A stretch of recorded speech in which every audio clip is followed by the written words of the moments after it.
Hello my dear friends and students, welcome to English Max. हम लोग कर रहे हैं MTS 2021 के पेपर्स का डिस्कशन और 5 जुलाई और 6 जुलाई के तीनों सेट हम लोग कर चुके हैं। 7 जुलाई का एक सेट हम डिस्कस कर चुके हैं और आज हम 7 जुलाई के सेकंड शिफ्ट मतलब कि आफ्टरनून शिफ्ट वाला पेपर करने जा रहे हैं। भर्ती है 2021 की और पेपर हुआ था 2022 में। ठीक है, तो PDF आप लोगों ने सॉल्व कर लिया होगा आई होप। और चलिए फिर देखते हैं कि आप लोगों ने कितना क्वेश्चन सही किया है और क्या क्या गलत हुआ है, तो उसकी एनालिसिस करते हैं।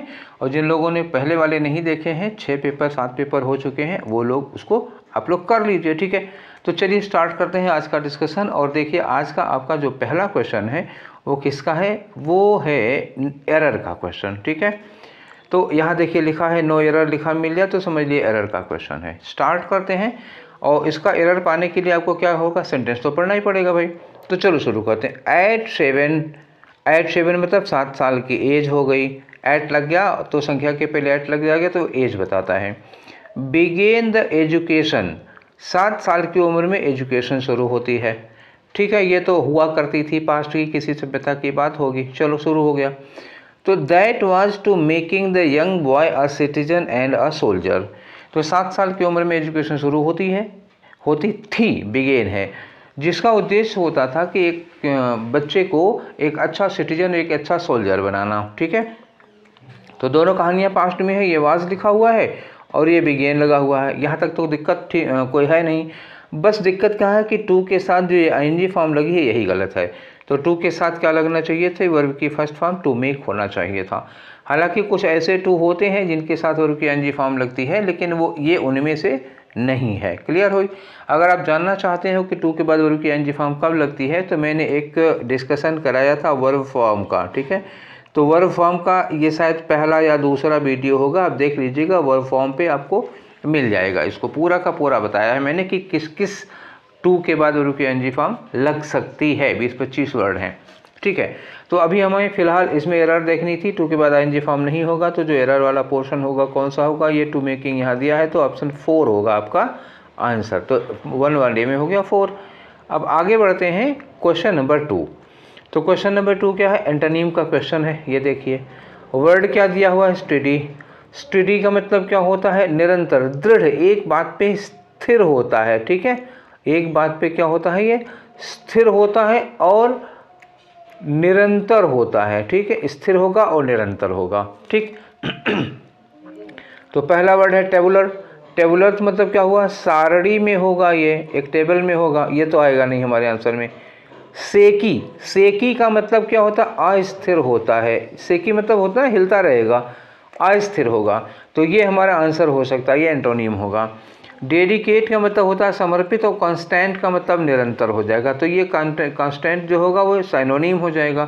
एंटोनिम में यही सेकी ही आएगा, तो आपका आंसर 2 का 2। अब आ जाओ 3 में। 2 का 2 हो गया। 3 में क्या है, फेलर है। तो देखो फिलर में क्या भरना है कि ही एडमोनिश्ड हिज लिसनर्स। एडमोनिश का मतलब क्या होता है, एडमोनिश का मतलब होता है धिक्कारना। ये नोट कर लीजिए कहीं पर, बहुत अच्छा वर्ड है, धिक्कारना, रिप्रोच, कोसना किसी को, तो ये धिक्कारना हुआ। तो ही एडमोनिश्ड हिज लिसनर्स, उसने अपने लिसनर्स को धिक्कारा, किस बात के लिए, डैश देयर विक्ड वेज। तो यहाँ पे क्या लगाना हो, वो कारण दिया है, कारण देने के लिए आप क्या लगाओगे, या तो फॉर के साथ वर्ब की ING फॉर्म लगेगी, या तो फॉर के साथ वर्ब की ING फॉर्म लगी, या तो फिर टू के साथ वर्ब की फर्स्ट फॉर्म लगे हो। तो चेंजेस लगेगा नहीं क्योंकि मेन वर्ब है नहीं, ये चेंज्ड वर्ब की सेकंड फॉर्म होगी, ये लगेगा नहीं, मेन वर्ब है नहीं। टू चेंज लगा हुआ है, फॉर चेंजिंग नहीं लिखा, टू चेंज में लग गया, तो यही हमारा आंसर हो गया। अगर फॉर के साथ ING फॉर्म होती तो वो होता नहीं, तो फिर ये तीसरा वाला होगा आपका आंसर। क्लियर। अब आ जाओ चौथे नंबर पे भाई। तो आपका ये जो चौथा वाला क्वेश्चन है ये क्या कह रहा है, ये है देखो एक पोर्शन अंडरलाइन किया हुआ है, तो इसको क्या करना है, ये देखो इडियम है ये। अब इडियम है तो मीनिंग बतानी होगी, पढ़ के देखो। I want you to give me the contract in black and white. अरे लोग बात तो नहीं, जैसे किसी ने कोई बयान दिया, कोई स्टेटमेंट दिया, तो आदमी कहता है ना कि भैया हमको लिखित में दो, हमको रिटर्न में दो, तो वो लिखित में मांग रहे हैं। तो इन ब्लैक एंड वाइट का मतलब क्या हुआ, लिख कर, लिखा हुआ कागज़ पे। ठीक है, तो इन ब्लैक एंड वाइट मतलब होता है इन राइटिंग, क्या होगा, इन राइटिंग, लिखित में, ये सारा कॉन्ट्रैक्ट लिख कर दो, लिखित में दो, साइन करके उस पर, ताकि कल आप अपनी बात से मुकर जाओ तो हम कोर्ट में दिखा सके कि आपने ये वादा किया था। तो इन रिटन सब कुछ होना चाहिए। तो ये चौथे का क्या हो गया, पहला। अच्छा इडियम है, इंपॉर्टेंट इडियम है, लिखे रहिए, इसको बहुत बार पूछा गया है एग्जाम में, नोट कर लीजिएगा। ठीक है, अब आते हैं हम लोग क्वेश्चन नंबर 5 में। फिर वही कटोरा लिए, ठीक है ना, समझ गए, ये कटोरा लिए है तो क्या है, फेलर का क्वेश्चन है। चलो देखते हैं। I am not going to buy dash twice for you, और ये क्या लिखा है, ये देखो, ये प्रोनाउन है। अच्छा, ट्वाइस लिखा है, ट्वाइस का मतलब नाउन हो गया, और कैसा नाउन हो गया, प्लूरल नाउन हो गया।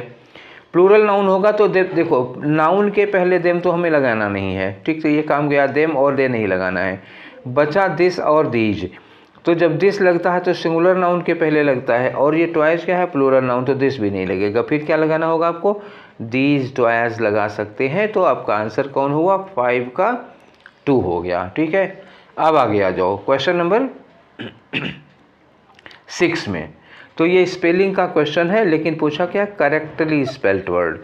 करेक्टली, देखो जब चारों एक ही वर्ड होता है तो करेक्टली पूछता है, इनकरेक्टली नहीं पूछेगा। अलग अलग वर्ड होंगे तो इनकरेक्टली करेक्टली दोनों पूछ सकता है, लेकिन अगर एक ही वर्ड के 4 हैं तो मतलब इसमें किसकी स्पेलिंग करेक्ट है। तो सडनली की जो करेक्ट स्पेलिंग क्या होती है, SUDDEN होगा। तो ये तो हो गया सडन, ठीक है। तो सडन में ये तो ठीक हो रहा है, ये गलत हो रहा है, सडन में ये गलत हो रहा है, और ये तक ठीक है यहाँ तक। अब सडन हो गया तो इसमें LY लगाओगे तो L के साथ Y लगा दोगे, तो ये डबल L नहीं होता, ये भी गलत हो गया। तो आपका कौन सा सही हुआ, पहला वाला ठीक होगा, सडनली। अब इसका जो अगला क्वेश्चन है, क्वेश्चन नंबर 7, अब यहाँ देख लो जो मैं भी बोल रहा था, इनकरेक्टली स्पेल्ड वर्ड पूछा। इनकरेक्टली मतलब अब देखो चारों वर्ड अलग अलग मिल जाएंगे आपको, ठीक है। इसमें किसकी स्पेलिंग गलत है, अगर ये वर्ड आप जानते हैं तब तो ठीक है, अगर नहीं जानते हैं तो गई भैंस, डैश डैश डैश, समझ गए ना आप। तो चलिए निकालते हैं इसमें क्वेश्चन क्या होगा भैया, ठीक है, आ जाओ। तो ये नेसेंट लिखा हुआ, नेसेंट का मतलब क्या हुआ, नवजात, जो अभी बच्चा पैदा होता है, कुछ थोड़े दिनों का होता है, 2-4-10 दिन का, उसको नवजात कहते हैं, स्पेलिंग करेक्ट है। मैलिएबल का मतलब होता है लचीला, धातुओं का गुण होता है जिसको पीट कर आप फैला सकते हैं, वो लचीला होता है जो तन सकता है। डिसेमिनेट, अब ये डिसेमिनेट की स्पेलिंग गलत है बच्चा, इसमें होगा ना DISS, यहाँ तक तो सही है। उसके बाद जो गलती है ना, वो उसके बाद ई लगेगा, ठीक है, मैंने बड़ा सा लिख दिया है। उसके बाद आप समझ लीजिए मिनेट तो ऐसे ही रहेगा जैसे लिखा हुआ है, डिसेमिनेट, ये हो गया आपका, ठीक है। बस यही है, डबल एस के बाद आई ना होकर के क्या होना चाहिए था, ई होना चाहिए था, यही एक मिस्टेक है, आंसर यही होगा। और डिसेमिनेट का मतलब जानते क्या होता है, इसका मतलब होता है फैलना, स्प्रेड हो जाना, किसी चीज़ का प्रसार हो जाना, विस्तार हो जाना। ऑब्सेक्वियस ये भी ठीक है, इसका मतलब होता है चापलूस। तो ये वर्ड आपने सुना तो होगा ही, चापलूस।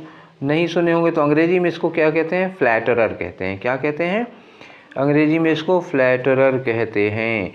और एक और वर्ड है साइकोफैंट, CHOPHANT, साइकोफैंट, ये होते हैं चापलूस। अब तीसरा वर्ड मिल गया आपको, ऑब्सेक्वियस, ठीक है। तो ये आप नोट करके रखिएगा। स्पेलिंग सबकी ठीक थी, किसकी गलत थी, डिसेमिनेट की स्पेलिंग गलत है। तो आपका आंसर जो हो गया 7 का 3 होगा। अब आ जाओ क्वेश्चन नंबर 8 में, ठीक। क्वेश्चन नंबर 8 क्या कह रहा है, यही अ ग्रुप ऑफ वर्ड है, तो उसके बदले में एक वर्ड कैसे लगा सकते हो, appropriate word for group of word, तो मतलब 1 वर्ड सब्स्टिट्यूशन का क्वेश्चन, 1 वर्ड सब्स्टिट्यूशन का question. A cage for small animals, छोटे जानवर, जैसे खरगोश टाइप के, खरगोश वगैरह, गिलहरी वगैरह हो गए। खरगोश गलत लिख दिया मैंने, ये खा के बाद होगा रा, उसके बाद गोश, ठीक है। तो खरगोश ये होता है। तो खरगोश वगैरह जिसमें रहते हैं उसको क्या कहते हैं, छोटे जानवर। तो केव तो गुफा हो गई, ये आंसर होगा नहीं। हच, हच हाँ इसको कहते हैं, जो खरगोश वगैरह जहाँ रहते हैं उसको कहते हैं हच, छोटे जानवरों का घर होता है। शेड होता है, गाय भैंस का दालान होता है, तो ये आंसर नहीं होगा। हट झोपड़ी होती है, तो ये लगेगा नहीं यहाँ पे। तो हच यूज किया जाएगा, छोटे जानवरों का घर होता है, उसको कहते हैं हच। ये हो गया आपका क्वेश्चन नंबर 2 का, क्वेश्चन नंबर 8 का 2 हो गया, ठीक। अब आ जाए क्वेश्चन नंबर 9 में। क्या पूछ रहे हैं, इसमें अंडरलाइन करके दिया हुआ है, 2 क्वेश्चन हो सकता है, या तो उसकी मीनिंग पूछ रहे होंगे या तो इम्प्रूवमेंट पूछ रहे होंगे। ये लेकिन दिया हुआ इम्प्रूवमेंट, तो इसका मतलब आ जाओ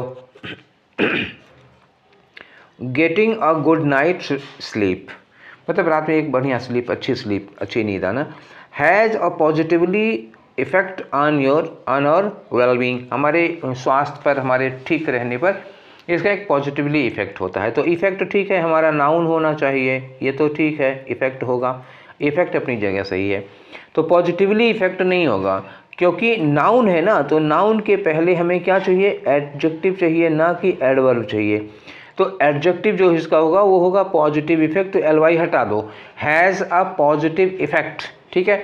और हैज सही होगा क्योंकि गेटिंग गुड स्लीप है, तो गेटिंग गुड स्लीप जिरंड है, इसके लिए हमें क्या करना पड़ेगा, हैज, ठीक है, सिंगुलर सही है। तो पहली बात तो ये हैव गलत हो गया, ये ठीक है। अब हमारे पास दो हैज हैं, ये ठीक है।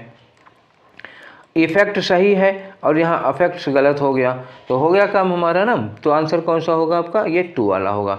इत्तफाकन आज 2 वाले आंसर कुछ ज़्यादा ही सही हो रहे हैं। क्लियर हो गई बात। आगे बढ़ते हैं क्वेश्चन नंबर 10 में, ठीक है। तो क्वेश्चन नंबर, फिर देखो कटोरा लिए खड़ा है, मतलब समझ में आ गया ना, फिलर का क्वेश्चन हुआ। तो पहले सेंटेंस पढ़ो, my sister treats me well in the morning, ठीक है। भाई बहन है, हो सकता है बहन बहन हो, लेकिन भाई बहन चाहे जो हो, कोई मतलब नहीं हमें। तो कह रही है लड़की या लड़का कि मेरी बहन मॉर्निंग में तो बहुत अच्छा बिहेव करती, खूब प्यार दुलार करती होगी, बट एट नाइट, लेकिन रात में सी बिकम्स डैश, लेकिन रात में क्या हो जाती है, डरावनी हो जाती होगी, ठीक है। तो यहाँ बट लगा, आप कनेक्टर से देखिएगा, बट क्या होता है, बट जो है एडवर्स करता है, तो बट के पहले अगर पॉजिटिव होगा तो बट के बाद में क्या हो जाएगा, नेगेटिव हो जाएगा। तो पहले तो वेल है ना, तो अच्छा, पहले अच्छी बात कही गई है। अब यहाँ हमका मतलब क्या करना है, यहाँ हमें निगेटिव बात करनी है। तो रात में क्या हो जाएगी, इलोक्वेंट हो जाएगी, बिल्कुल नहीं हो जाएगी। ऑफुल हो जाएगी, डरावनी, हाँ ठीक है, हो सकती हो रात में खूंखार हो जाती हो, लड़की डरावनी हो जाती हो, तो ये तो अभी ठीक है। एग्जाम्पलरी मतलब होता है एग्जाम्पल से रिलेटेड है, तो यहाँ इसका कोई लेना देना है। एक्सेप्टेबल पॉजिटिव सेंस में आ जाएगा, ये भी नहीं आएगा, तो यही निगेटिव सेंस में है, ऑफुल, ये हो जाएगा। तो रात में लड़की ऑफुल हो जाती है, दिन में बहुत प्यार करती है अपने बहन भाई को, और रात में क्या हो जाती है, एकदम खूंखार डरावनी सी हो जाती है। तो ऑफुल वाला आंसर आपका ठीक है। इत्तफाकन आज 2 नंबर वाले क्वेश्चन कुछ ज़्यादा ही सही हो रहे हैं। चलो अच्छा, तो इसका कोई मतलब नहीं है कि आप हमेशा तुक्का मारा करें 2 पे। चलो अच्छा 11 में आ जाओ। 11 में क्या पूछा है, साइनोनिम पूछा है। किसका साइनोनिम, ग्लूमी का। ग्लूमी का मतलब क्या होता है, उदास, जिसके चेहरे पे हमेशा 12 बजा हो, ठीक है। मतलब किसी कारण बस, अगर किसी की शक्ल ही ऐसी बनी हो तो उसका कोई मतलब नहीं है, भगवान ने बना दिया हो तो। उदास, निराश, हताश, होपलेस, सैड, ये सब होता है ना, होपलेस, डिसअपॉइंटेड, सैड, ये सारे वर्ड होते हैं। तो इसके लिए साइनोनिम लगाओगे तो क्या हो गया, डिप्रेसिंग। डिप्रेसिंग मतलब निराशाजनक, ठीक, तो ये हो सकता है डिप्रेसिंग, ये सही साइनोनियम लग रहा है मुझे। लेकिन और वर्ड देख लो, कंफर्टेबल पॉजिटिव वर्ड हो जाएगा, ये लगेगा नहीं। ब्राइट भी पॉजिटिव वर्ड हो जाएगा, लगेगा नहीं। इंट्रिपिड जानते हो, एक वर्ड सुना होगा आपने, ढीठ, ठीक है।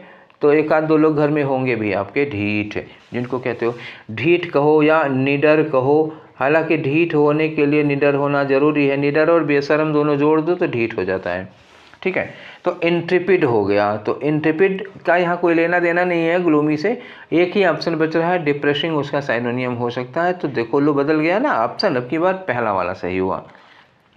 हमारा नेक्स्ट क्वेश्चन है क्वेश्चन नंबर 12। क्वेश्चन नंबर 12 किससे रिलेटेड है, देखते हैं। ये अंडरलाइन किया हुआ पोर्शन है, तो अंडरलाइन का मतलब क्या हुआ, ये दिया है यहाँ पे इम्प्रूवमेंट करना है। तो ठीक है, क्वेश्चन को थोड़ा ऊपर कर देते हैं, अब स्टेटमेंट पढ़ने की ज़रूरत नहीं है। तो ये इतना पोर्शन अंडरलाइन किया हुआ है। अब ये अंडरलाइन किया हुआ है तो इसमें देखना है कि क्या गलती है। गलती जानने के लिए यहाँ देखो क्या लिखा है, मेनी एंड, फिर लिखा है ओल्ड स्टोरी, ये दिया हुआ है, वर रीटोल्ड, इतना है। तो इसमें 3 चीज़ें आई, एक क्या आया, मेनी एन आ गया, फिर एक आया ओल्ड स्टोरी, और ये आ गया वर्ब का पोर्शन, वर रीटोल्ड। इसको जानने के लिए आपको क्या करना पड़ेगा कि आपको एक रूल समझना पड़ेगा। हालांकि वो ये रूल में समझा तो चुका हूँ, मेरा एक वीडियो है सब्जेक्ट वर्ब एग्रीमेंट का, तो सब्जेक्ट वर्ब एग्रीमेंट में ये बहुत डिटेल में दिया हुआ है मैंने। अगर आप जानना चाहते हैं, नहीं जानते हैं, तो सब्जेक्ट वर्ब एग्रीमेंट के सारे वीडियोज़ आप देख लीजिए, उसी में किसी में होगा, मुझे याद तो नहीं है एग्जैक्टली, दूसरे में है कि तीसरे में है, पर शायद सब्जेक्ट वर्ब एग्रीमेंट के ये दूसरे वाले वीडियो में है, ठीक है, पार्ट 2 में होगा।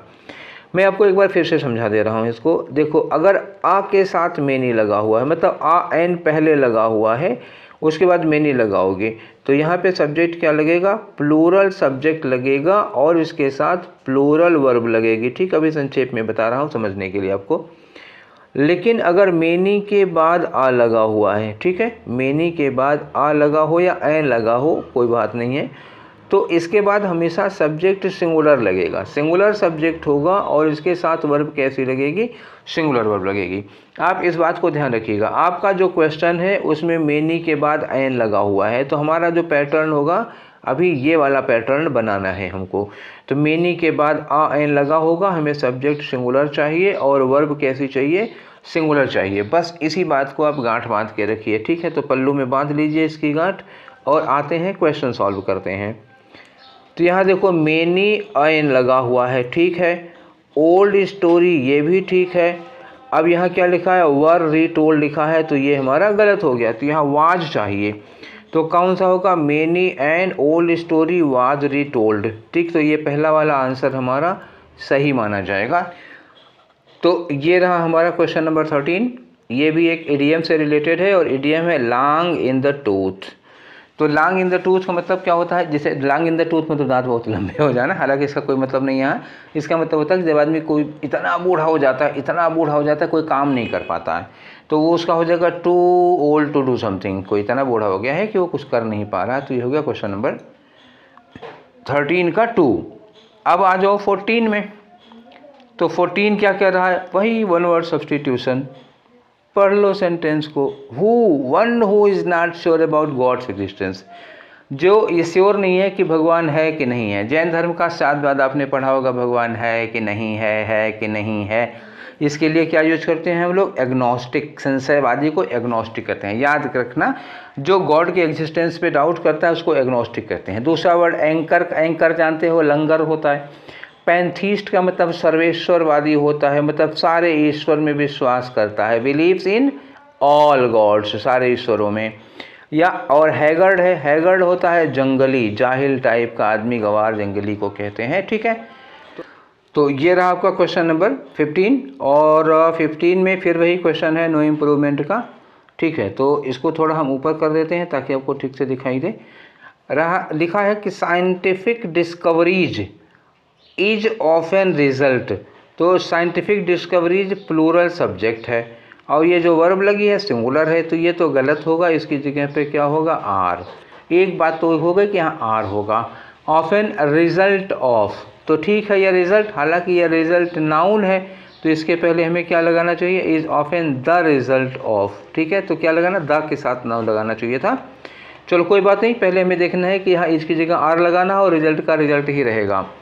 तो इज तो गलत हो जाएगा, बच्चे आपके पास दो ऑप्शन, आर ऑफन और ऑफन, और ये रिजल्टेड लिखा हुआ है, गलत है, हमको नाउन चाहिए, are often the result of. ठीक है, तो ये चौथा वाला ऑप्शन आपका सही होगा। ठीक है, आगे आ जाओ, क्वेश्चन नंबर 16। फिर देखो कटोरा लिए है, तो इसका मतलब क्या हुआ, ये फिलर का क्वेश्चन है। The US has become far more dash to people with all kinds of food sensitivities and diet regimes.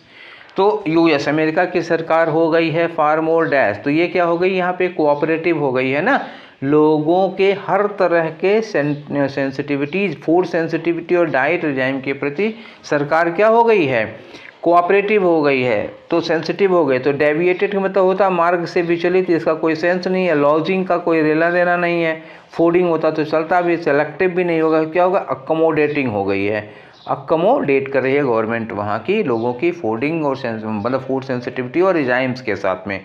तो आंसर आपका कौन सा हो जाएगा इसमें भी, 4। ठीक, ये है हमारा क्वेश्चन नंबर 17 जो कि नो एरर से रिलेटेड है।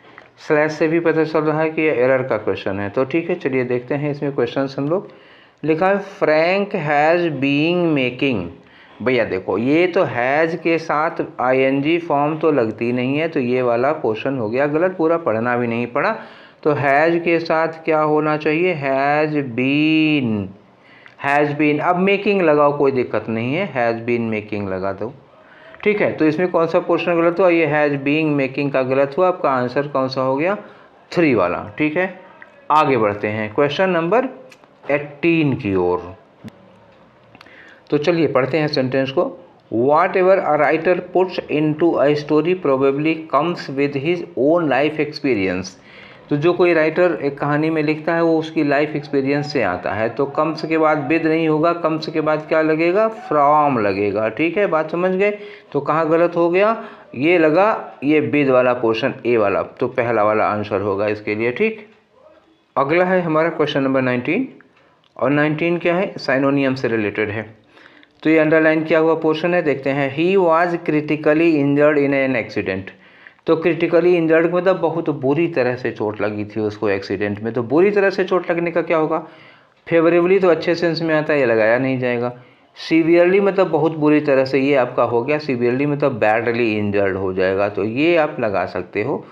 ट्रिवियली मतलब मामूली सा, तो क्रिटिकली सीरियस चोट के लिए था ना, तो ट्रिवियली उसका एंटोनीम हो जाएगा, साइनोनिम तो नहीं होगा, एंटोनीम होता तो ये आंसर नहीं हो पाएगा। फिर कॉन्फिडेंटली, अब चोट लगने में कौन से कॉन्फिडेंस की ज़रूरत है भैया, तो ये तो लगेगा नहीं। फिर आपका कौन सा आंसर हो गया, आंसर हुआ इसका 2। एक बार फिर से अब आओ क्वेश्चन नंबर 2 में। 20 जी 2 नहीं है, तो क्वेश्चन नंबर 20 क्या कह रहा है, वही कटोरा छाप क्वेश्चन है। तो all my efforts to save her life have gone, मेरी सारी कोशिश, उसकी जीवन बचाने की सारी कोशिश हैव गॉन इन डैश, मतलब व्यर्थ है। सेंस क्या यहाँ पर क्या आ गया कि मेरी सारी कोशिशें क्या थी, व्यर्थ थी। तो व्यर्थ के लिए कौन सा वर्ड यूज किया जाता है, इन वेन, इन VAIN वाला वेन होता है। तो आपका आंसर तो ये वाला हो गया, पहला वाला। और ज़्यादा का मतलब जानना हो तो समझ लीजिए, VEIN जो वेन होता है, इसको हम लोग कहते हैं नस। कौन सी नस, जिसमें डीऑक्सीजनेटेड ब्लड फ्लो होता है। ऑक्सीजनेटेड ब्लड फ्लो होता है आर्टरी में, और डीऑक्सीजनेटेड होता है वेन में, ये वाला हो गया। ये VAN जो है ना, वैन है, वैन ये गाड़ी के लिए यूज किया जाता है, स्कूल वैन ये सब। और VANE ये वाला जो वेन है ना, ये अहंकार के लिए यूज किया जाता है, घमंड के लिए यूज किया जाता है। तो चारों वर्ड वेन हैं, लेकिन चारों का मतलब अलग अलग है। ठीक, समझ गए। तो आंसर कौन सा होगा आपका, पहला वाला होगा जो फिट हो रहा है। तो ये रहा। अब आ जाओ 21 से 25। तो 21 से 25 की कहानी आपको पता ही है ना, क्या होता है इसमें। एक पैराग्राफ दिया होगा, खाली जगहें होंगी, उनको भरना है, तो पहले पढ़ना पड़ेगा। In its 47 years of history, अपने 47 सालों के इतिहास में ISRO, Indian Space Research Organisation, ISRO dash break through work in the field of technology and even dash many vehicles into space. तो अपने 47 सालों के इतिहास में इसरो ने बहुत ब्रेक थ्रू काम किया है और टेक्नोलॉजी के क्षेत्र में, और उसने डैश व्हीकल्स स्पेस में क्या किए हैं, तो लॉन्च किए होंगे। तो इसरो जब स्पेस में व्हीकल भेजता है तो उसको लॉन्च करना, उसको टेक्निकल वर्ड क्या होती है, लॉन्च करना।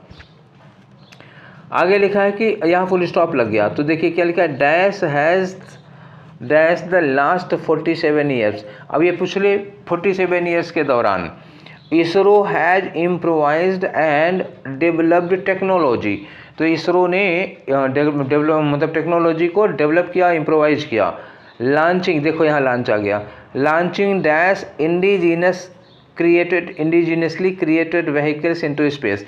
जो ऊपर पूछा था नीचे वही बता दिया। अब देखिए ये लोग खुद अपना आंसर दे रहे हैं, खुद आंसर। यहाँ लिखा है कोई वर्ड, तो यहाँ क्या लिखा दिया, इसरो हैज़ इम्प्रोवाइज्ड, हैज़ के साथ वर्ब की थर्ड फॉर्म यहाँ दे दी, तो यही हैज़ के साथ तो थर्ड फॉर्म यहाँ लगानी है। यहाँ क्या लगाना है, यहाँ dash many vehicles into space ये लिखे हैं, डैश मेनी स्पेस। अब यहाँ देखो क्या लिखा है, launching dash indigenous created vehicles. तो यहाँ पे व्हीकल लॉन्च करने के लिए यहाँ पे वर्ड यूज कर दिया, तो सारा तो उन्होंने को दिया, मतलब यहाँ पर लॉन्चिंग लग जाएगा, यहाँ है इसके साथ और की थर्ड फॉर्म लग जाएगी, खुद ही इन्होंने बता दिया।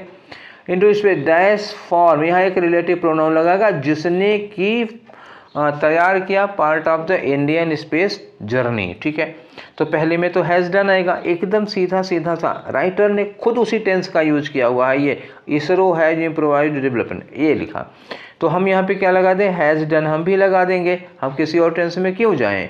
ठीक है, तो ये लग गया, जो राइटर ने यूज किया वही टेंस हम भी यूज करेंगे, पहले का फिलर हो गया।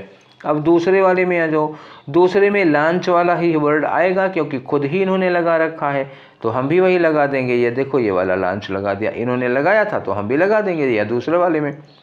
ठीक, अब अगला आ जाओ तीसरे वाले में, तो तीसरे वाले में हम लोग देख लेते हैं कि क्या लगा इन्होंने यूज किया कि पूरे 47 ईयर। तो हम क्या कहेंगे इसके लिए, अक्रॉस द 47 ईयर या ओवर 47 ईयर या अलॉन्ग द 47 ईयर या अमंग। तो अलॉन्ग अमंग का कोई मतलब नहीं है, अक्रॉस भी जगह के लिए यूज किया जाता है, टाइम के लिए नहीं लगाएंगे। तो ओवर 47 ईयर्स, ये पूरे 47 ईयर्स में इन्होंने क्या किया है। अब 24 पे आओ। 24 में क्या कह रहे हैं, launching dash indigenously created vehicles. तो कितने, यहाँ लिखा है व्हीकल्स, बहुत सारे व्हीकल्स। व्हीकल्स क्या है, प्लूरल नाउन है। प्लूरल नाउन के पहले मच तो लगने वाला नहीं और वेरी लगने वाला नहीं है। लॉट्स के साथ क्या लगाना पड़ता, ऑफ लगाना पड़ता, तो ये नहीं लगेगा। फिर क्या लग पाएगा आपका, सेवरल व्हीकल्स, कई सारे व्हीकल। कलर वो कई के लिए आ गया है, वो संख्या में आया है।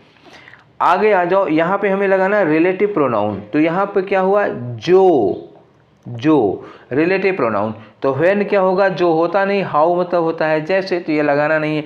हु इंसान के लिए लगाता है तो हु लगेगा नहीं। फिर क्या होगा, व्हीकल्स के लिए ये लगा ना व्हीकल्स, इसके लिए हम हु नहीं लगा सकते। तो अब एक ही ऑप्शन है दैट लगाएं, या फिर विच लिखा होता तो हम विच लगा सकते। तो विच ऑप्शन में नहीं दिया है तो फिर क्या लगाएंगे, दैट लगाएंगे। तो ये हो गए हमारे 25 क्वेश्चंस। किसके, 25 क्वेश्चंस। कौन सा सेट है ये, 8वां सेट है। क्लियर हो गया।